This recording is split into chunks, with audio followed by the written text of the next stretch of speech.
Video contains minor and major spoilers for the YAKUZA series. Kazi Bliss does not take responsibility for your emotional damage. Viewer discretion is advised, but you should definitely play the games first before watching. Meowdy, I'm Kazi, your local Kaggle VTuber with a passion for video games. And if there's one thing you should know about me, it's that I adore the YAKUZA games. They're the perfect mix between wacky and serious, and know exactly how to manipulate your emotions to keep you engaged with the story and its characters. And truly, there's no other series quite like it. It captivated me so hard, I parted ways with some cash to have some neat figures to fawn over. I just love the series that much.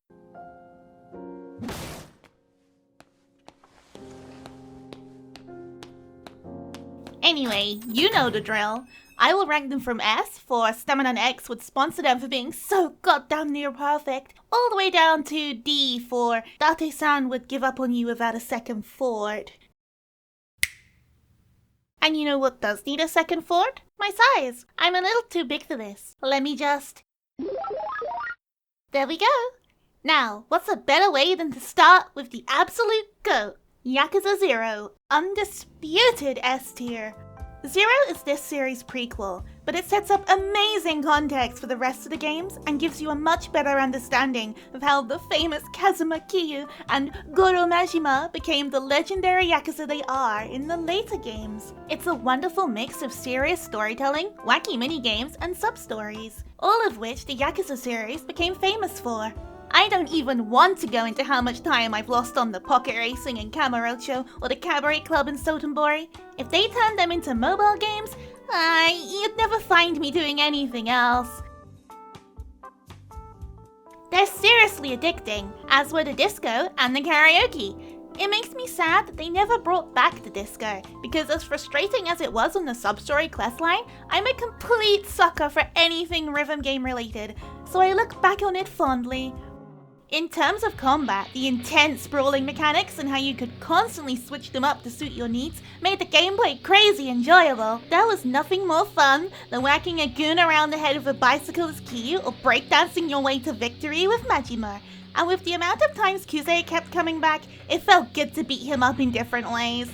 The styles were versatile enough that you could adapt them to match your preferred way of playing, and to this day, I think it was the best system out of all the games.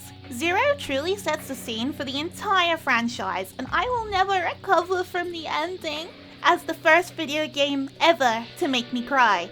Its S is rightly deserved. Kiwami, however, I'm putting D. It's not a bad game, but the others are simply so much better. Kiwami is a remake of the original YAKUZA game. You know, the one on the PS2 with the famous line? 10 years in the joint made you a fucking puss. Yeah, well, forget about that, because we're only here for Kiwami opinions. Did you know Kiwami means extreme? Set 10 years after 0, Kiryu is back on the streets of Kamurocho, but this time, he gets accosted by a child. And the child in question is none other than Haruka, and I swear, if I hear one more, I'll go insane. Little Haruka is insufferable. Meanwhile, the Tojo clan is all mixed up and Kiryu doesn't like it, so instead, he becomes a dad while hunting down his best buddy Nishiki. And they have a big fight that honestly, I found pretty forgettable. But it was cool how Nishiki has a koi tattoo and Kiryu has a dragon tattoo, because in Japanese mythology, koi swim upstream, and once they're at the top, they become a dragon. But we punch Nishiki all the way back down to the depths of hell, so unlucky pal. Kiwami introduced the creatively named Kiwami move, which is a unique finisher that you can only use when fighting against a strong enemy. In terms of regular combat, you can still change brawling styles, but Kiryu gained an additional dragon style, which is all about showing off his strength as the Dragon of Dojima. It also added the minigame of Majima Everywhere, which is where Majima is, well, everywhere, hiding in manholes, beneath traffic cones, you name it. The guy was as addicted to Kiryu-chan as I am, but honestly, I think this was the best part about Kiwami. The rest kind of fell flat in comparison. Sorry, Kiwami. Before we continue, let's thank today's sponsor. It's me, I'm sponsoring my own video. Go check out my other content, pop in for a stream sometime, and perhaps join our growing community over on Discord. Okay, ad break over. Kiwami 2, on the other hand, was good, like really good compared to its predecessor. Not S. A tier.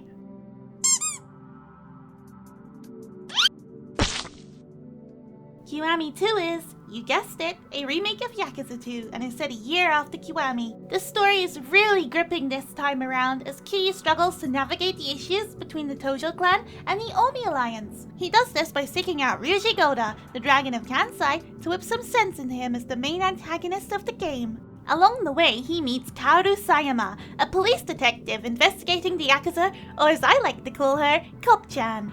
At first, I was against her getting too close to my boy Kiryu, but the ending had me in tears. But also, after the events of 2, she flies off to America at the start of the next game and we never see her again. She's willing to die for Kiryu, promises to return for him, and then just doesn't, and that always bugged me.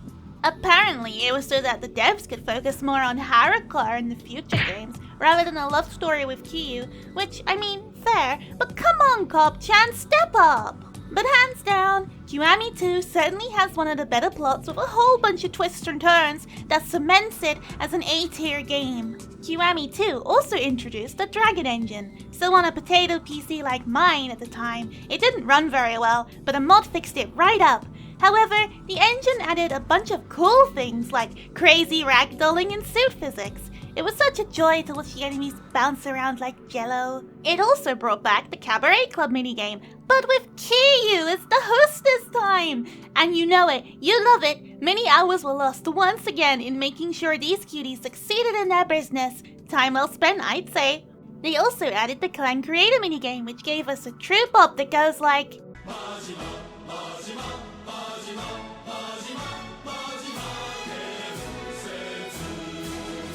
as Majima adopts a bright yellow hat, and you basically just move units around the construction site in a strategy defense kind of way. Wasn't one of my favorites for certain, but I appreciate it nonetheless. Yakuza 3 gets a respectable B.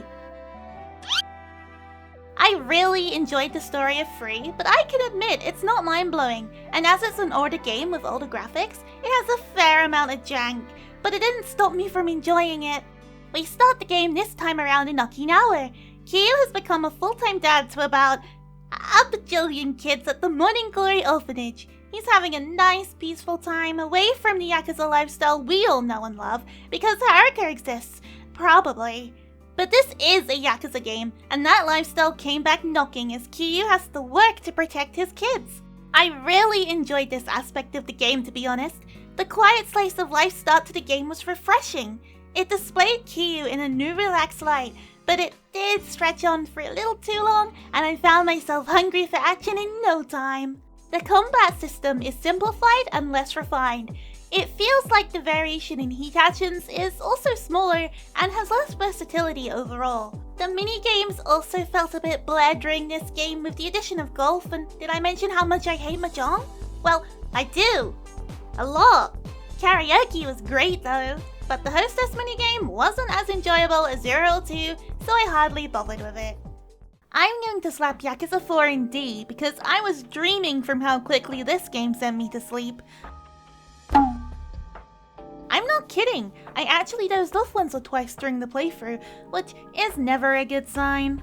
This game introduced 3 additional playable characters alongside Kiryu for the first time, which is really cool, but only 2 of the newbies were cool enough to stick around. Shun Akiyama being one of them. He's a charismatic loan shark that just wants to have an EP time. Although, that doesn't stop him from being an absolute sweetheart, because he just wants to help everybody. He's such a good boy. We also meet Tiger Saijima, or Crazy Cat, who's Majima's sworn brother and oh boy, what a tank. We help him escape from prison, which introduces the sewers, and despite his name, he's like a big cuddly bear really. Big, brash, but lovable. Tanemura, on the other hand, Man, I always forget about him. In fact, he's so forgettable that I can hardly remember his name. He's a community safety division officer for the police, but he's a bit of a punk and is known as the parasite of Camarelcho. But really, there was nothing cool about his arc at all. I'm totally indifferent towards his character, and I'm thankful he never came back. It is interesting how everybody's story connects after playing as each of them,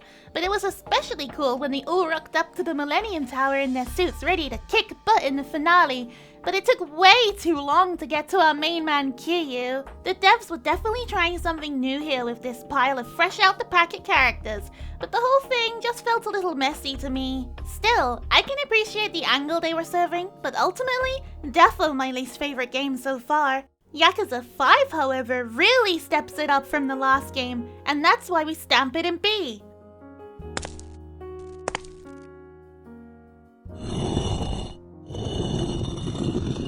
We still have multiple pro-tags to control, but 5 does it much better, and the story had me invested right from the get-go. What do you mean Kiryu left the orphanage? Why is my man so depresso now?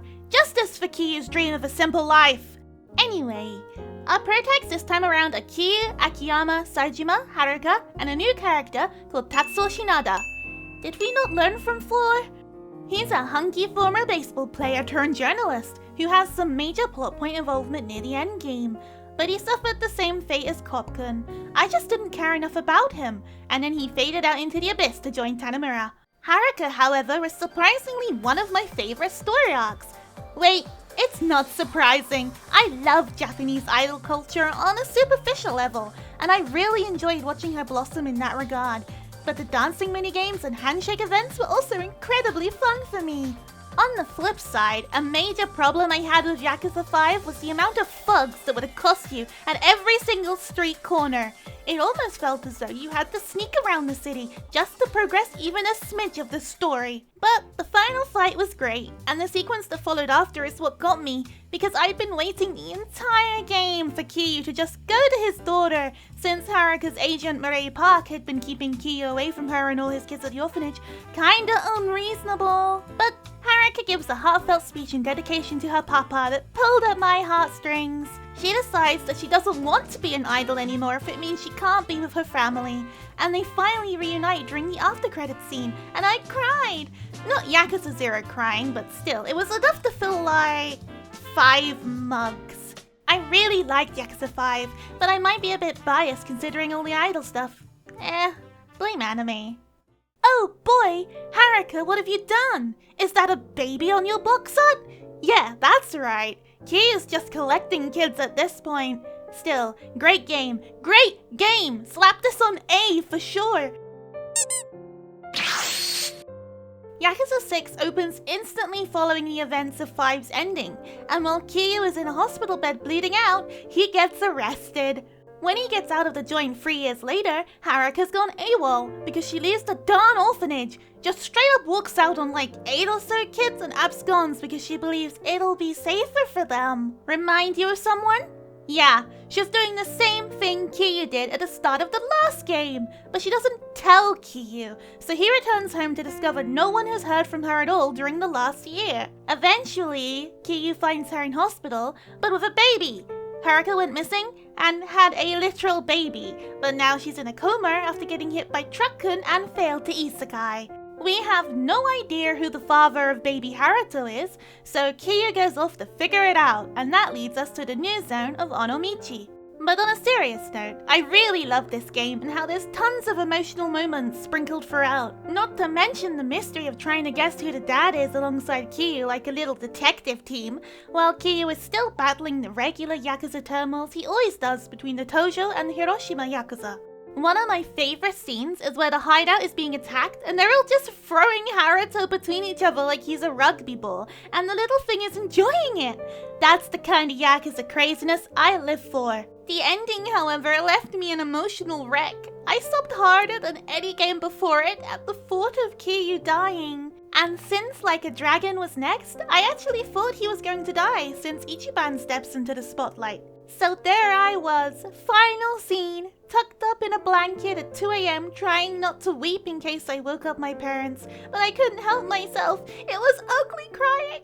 only for my sobs to mean nothing post-credit scene. But it was still miserable. Kiyu had to fake his own death in order to keep Haruka and his family safe. The only person who knows he's still alive is Date-chan, but honestly the whole deal was heart-wrenching. There's no happy ending for Kiyu this time around, folks, and his legacy ends as he obscures himself into the shadows to live his life as a nobody. Wink wink. Okay, don't bite my head off, but like a dragon, I have feelings about, and that's why I'm placing it on B.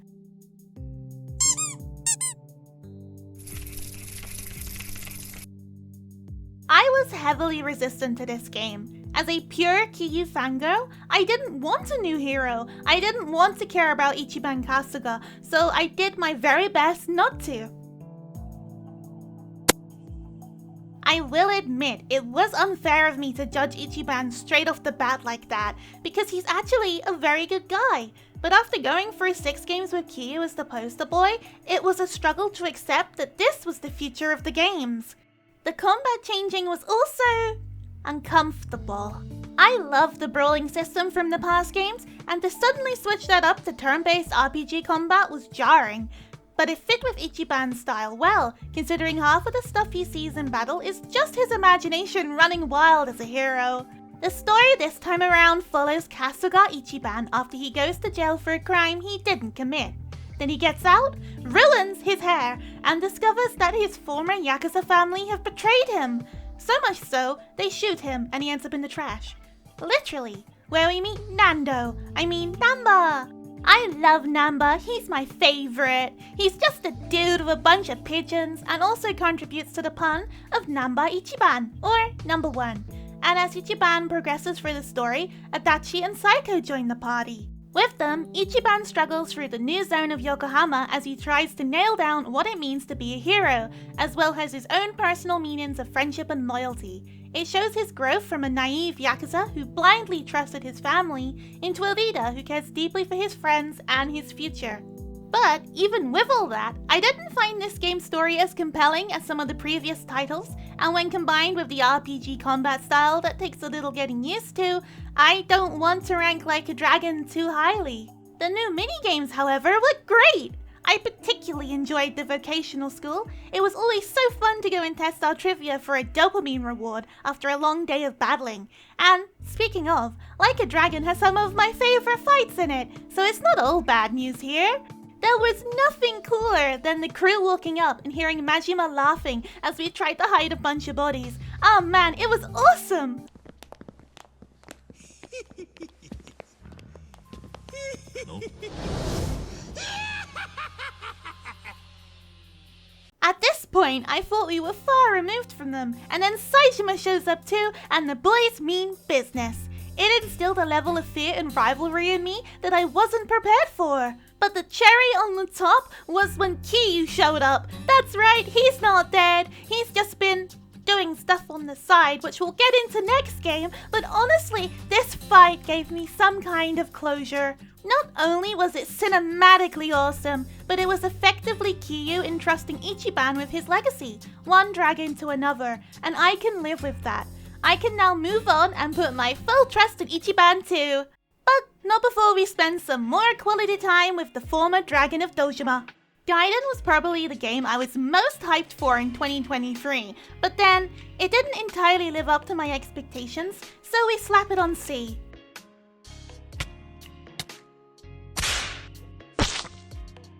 Gaiden is set during the gap between the end of 6 and the start of Infinite Wealth. So what has Kiyu been doing this whole time? We're about to find out.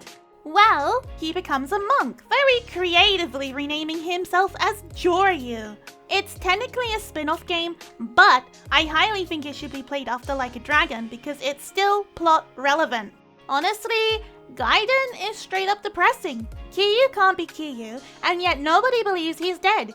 He just puts on sunglasses and hopes nobody will recognize him, which doesn't work. I wonder why.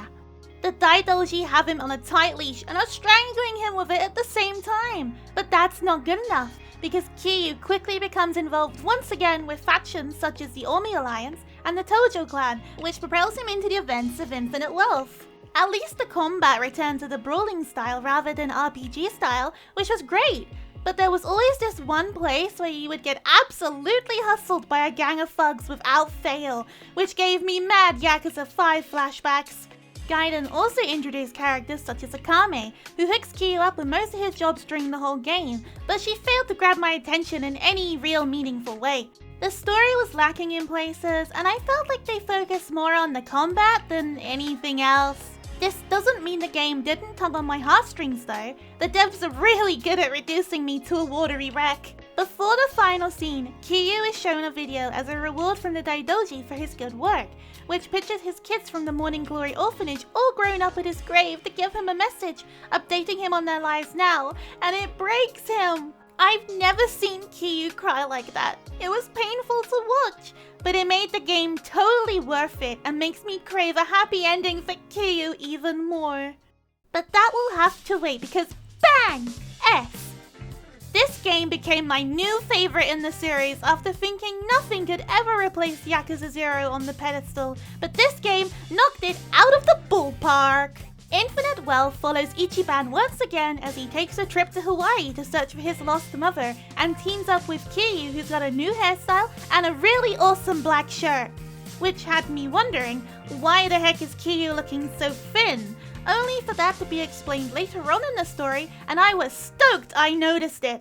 But the reveal of Kyu having cancer hit me like a ton of bricks, and I could not stop thinking about it. Well played, Ryuga Kotoku Studio. Well played. Those feelings only escalated in the later half of the game where we have to convince Kyu to keep on living with the help of Date-chan. And guess what? He brought back Cop-chan! I couldn't believe it. However, her excuse for not seeing Kyu again was lame as heck, and I demand justice.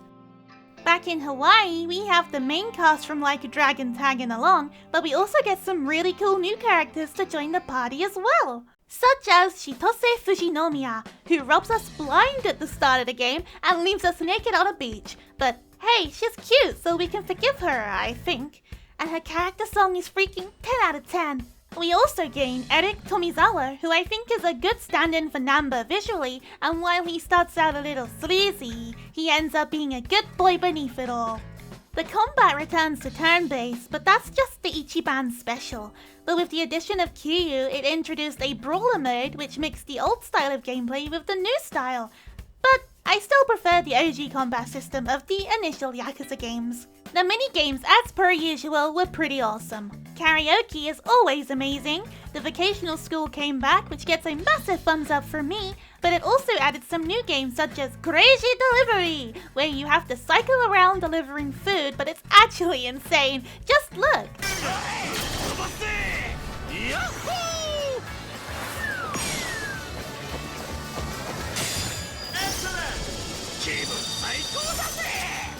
Don-Toko Island, on the other hand, was extremely chill and very Animal Crossing-esque. So much so, I named my actual Animal Crossing island after it. But the mascots haunt my dreams like some kind of sleep paralysis demon. Moving on, we have Ishin, the game that is Yakuza, but also not Yakuza. It's a spin-off game, the only true spin-off game, and yes, that includes Majima's Pirate Adventures, so it sits weirdly in the span of things, but on the list, it's a C. This was originally a Japan-only release, so for it to come to a Western audience was pretty exciting, but I lost hype around it when I realized it wasn't really Kyu. It looked like him, and oh boy does he make a dash in Samurai, but I couldn't connect with it as much as previous titles. Ishin is set during 1860 Japan. Kyu plays the role of Ryoma Sakamoto, who discovers that his mentor has been murdered and he's framed for the crime. A typical Tuesday for Kyu, I suppose. Ryoma then has to battle with themes of honor and betrayal as he strives for a new Japan. And while historical, the studio managed to include all of the usual shenanigans you would expect from a Yakuza series title. Such as our beloved Karaoke, which incidentally has one of my favorite renditions of Baka Mitai.